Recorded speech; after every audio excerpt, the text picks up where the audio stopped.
Vous allez assister à une partie de jeu de rôle documentaire. À travers cette fiction de 5 épisodes, vous obtiendrez de vraies informations sur le tableau L'Île des Morts d'Arnold de Beauclin. Bon visionnage. Vous êtes de nouveau sur cette barque. Vous progressez en direction de l'île, tout doucement. Et derrière vous, une silhouette blanche vous dit « Bonjour, je m'appelle Marie Bernat. » La barque avance délicatement, dans cette sensation de froid. Vous vous sentez comme un peu frigorifié. La barque s'arrête alors, juste devant la volée de marche. Machinalement, vous prenez chacun le cercueil. Et vous commencez à monter et arriver alors au cœur de l'île. Tout le monde, s'il vous plaît, faites-moi un petit lancer de dés. 2, 10. 8. 9. Vous êtes en train de soulever ce cercueil, vous avancez. Et tu poses ton regard sur ce cercueil et tu te rends compte que il est en train de brûler. Je lâche.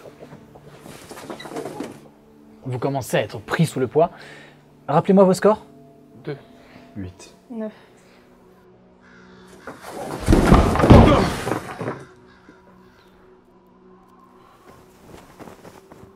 Je suis navré, mais ça brûle. On est loin de la mer? Très loin. Ah ouais, et ben je vais récupérer machinalement, c'est bête, mais avec mes mains comme ça, dans le creux de mes mains, pour essayer de mettre dessus. Il faut vite que nous l'amenions, sinon il sera entièrement consumé. J'attrape son chapeau et je vais le remplir d'eau et j'essaie de le balancer sur le cercueil. Tu t'apprêtes à récupérer de l'eau et tu as cependant un temps d'arrêt devant les reflets aqueux se mouvant devant toi. L'eau semble pour la première fois réellement troublée.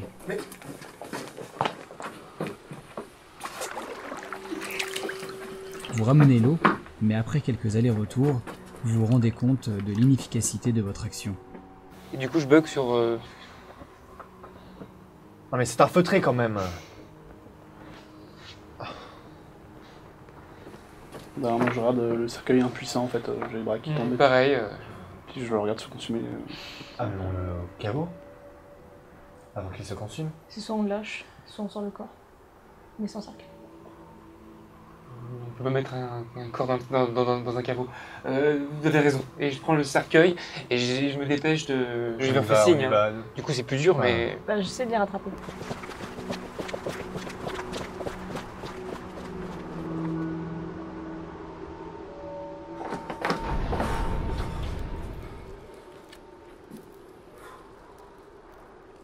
Et vous arrivez alors à l'extérieur en sentant cette énorme masse rocheuse qui... En vous retournant, vous vous rendez compte que rien ne semble avoir bloqué l'ouverture. Je le regarde longuement quand même. Quelque chose d'étrange pour moi. Comme si je m'étonnais qu'il soit là. Mais sans plus, juste. Ce regard n'est troublé que par une énorme vibration, un énorme tremblement qui, semblable à une explosion qui vient secouer toute l'île. Qu'est-ce que vous faites? On voit d'où ça vient, Je regarde autour, c'est Impossible de voir ce qui vient de se passer. T'as vu aucun éclat de pierre, t'as vu rien à part cette énorme vibration. J'essaie de repérer un endroit couvert et je vais m'y abriter. Tu veux retourner à l'intérieur du caveau? Non, pas moi. Moi, j'aimerais aller. Peut-être pas forcément dans les hauteurs, mais dans les cyprès. Bref, c'est une espèce de forêt qu'on voit. Moi je vais monter. Je vais essayer de monter les marches et aller voir le plus possible, prendre de la hauteur. Je vais le suivre. D'accord. Ok, donc vous commencez à partir chacun un peu de votre côté, vous commencez à vous séparer et vous entendez toujours ces voix un petit peu brumeuses qui continuent à résonner, mais cette fois inquiètes. Et une nouvelle vibration résonne de nouveau, beaucoup plus présente, beaucoup plus prenante. Et vous sentez que tous les cyprès ont été vraiment secoués. Vous voyez quelques-unes de leurs branches qui commencent à être consumées aussi. Donc, toi, tu es dans le caveau. Tu es là, tu vois les explosions, tu commences à voir du plafond quelques petits gravillons qui commencent à tomber. Tu commences à être un petit peu paniqué. Tu te sens en sécurité et en même temps, tu te sens une fois de plus proche de la mort que tu n'as jamais été. Tu y restes? Je reste. Très bien. Toi, tu m'as dit. Si ça brûle, la forêt, je quitte la forêt. Je ressors. Je vais les suivre avec un peu de retard, mais je vais les suivre. Très bien. De plus en plus de vibrations qui se font ressentir. Toi, tu restes dans ton caveau et tu commences à te blottir dans un coin, terrorisé. Le fait que tu es en fait dans une cavité rocheuse fait que cette vibration résonne de plus belle et commence à te percer les tympans.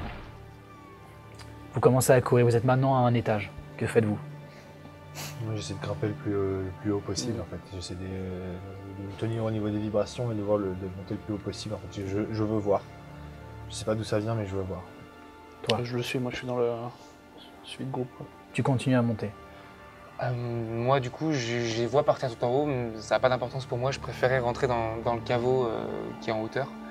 Je me place les mains, je regarde à l'intérieur, j'essaie de voir quelque chose. Et peu importe ce que je vois, machinalement, je rentre à l'intérieur. Vous deux, vous continuez à monter, encore et encore. Toi, tu te sens complètement perdu. Est-ce que tu y restes? J'ai envie de ça. Tu vois la roche qui est autour de toi qui est en train de se consumer, comme une simple feuille de papier qui est en train de brûler. Vous continuez à monter, vous empruntez un escalier, un deuxième, un troisième. Ces derniers se croisent et n'ont aucun sens et vous continuez à monter alors qu'une vibration manque de faire tomber l'un d'entre vous. Lancez le dé. 9. Tous les deux, vous arrivez à vous maintenir, vous vous tenez. Vous tenez bon. Vous continuez. On est trop haut là déjà. Oui.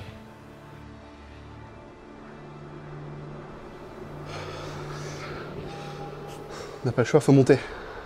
Oui. Vous continuez à monter, vous commencez au final à faire de l'escalade plus que d'emprunter des marches. Vous commencez à monter sur ces promontoires rocheux. Vous arrivez sur les hauteurs. Et toujours impossible de voir qu'est-ce qui cause ces ravages. D'énormes vibrations. Alors que vous êtes vraiment plus en hauteur, vous voyez que le bas, alors que vous êtes vraiment au niveau de la cime des cyprès, vous voyez que tout est en train de prendre feu. Tout est en train de se consumer à une vitesse incommensurable. Que faites-vous? Moi je réalise qu'en fait je pense qu'on n'a aucune issue. Du coup je le regarde et je dirais...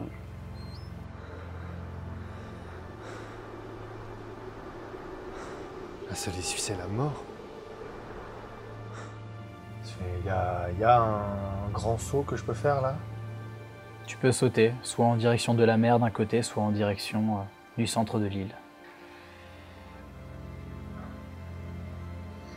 Je vais faire quelque chose de contre-intuitif parce que j'ai l'impression que c'est ce qu'il faut faire, mais je vais courir et je vais sauter au niveau de la forêt et me jeter dans les flammes.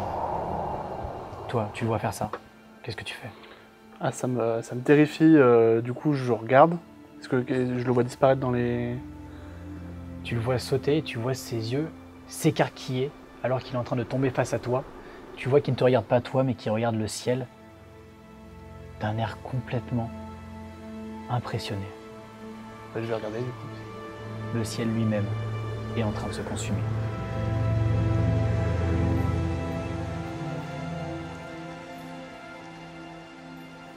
En 1884, une quatrième version est réalisée par Böcklin pour des raisons financières. Elle sera exposée avant de subir les bombardements de Berlin à la fin de la Seconde Guerre mondiale. Seule persiste une photo noir et blanc comme témoin de cette quatrième représentation de l'île des morts.